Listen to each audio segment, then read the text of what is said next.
पावसाळा असताना आणि पाण्याची कमतरता नसताना राजगुरुनगर शहरातील काही भागात दिवसाआड नळाला पाणी पुरवठा होतो। यावरून संतप्त महिलांनी नगर परिषदेचे मुख्याधिकारी अंबादास गरकड यांना मंगळवारी दिनांक 24 जून रोजी घेराव घातला। शहरातील जवळपास 150च्या वर संतप्त महिलांनी त्यांना वेळेवर पाणी मिळत नसल्याने नगर परिषद मुख्याधिकारी अंबादास गरकड यांना घेराव घालून त्यांना प्रश्नांचा भडीमार केला। बरं, तुम्ही आमच्या टाकीवरून तिनेवाडी रोड सोडताय, तिनेवाडी रोडला पाणी देताय। ऐका ना, आम्हाला एक मिनिट, आम्हाला सांगितलं जाते की आपल्या इथून सध्या तिनेवाडीला पाणी जाते, तिनेवाडीच्या टाकीला आणि ती तुमच्या इथून जाते मॅडम, वेताळ्यावरून सगळ्यांनाच कनेक्शन सर रापशेवाडीला दीड दिवस पाणी जाते। ऐका ना, बरं तिथून जाते संगम गार्डनला आमच्या टाकीवरून पाणी जाते, संगम गार्डनच्या टाकीला जात असेल किंवा संगम गार्डनला जात असेल।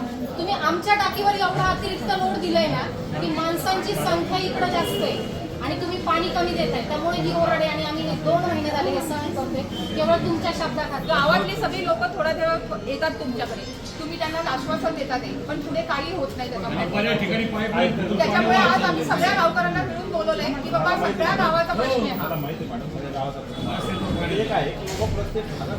तेव्हा तुम्ही सांगितलं होतं की 8 दिवसामध्ये होईल, ते 8 दिवसाचा आता महिना होऊन गेला तर तुम्ही अजून समजा अजून पुढचे 15 दिवस होते, किती दिवस चालणार ते?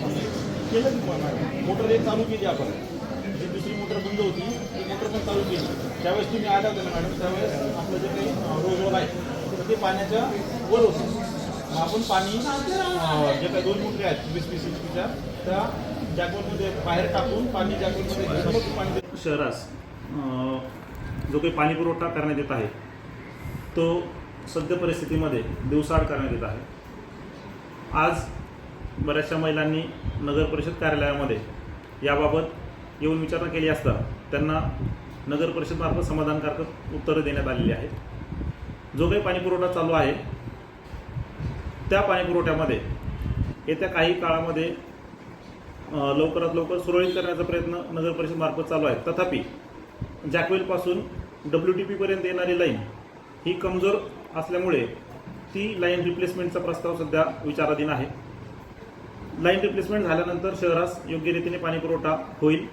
तोपर्यंत उपलब्ध जे काही पाणी आहे त्यामधून आपल्याला राजगुरुनगर शहराला पाणी पुरवठा करावा लागत आहे।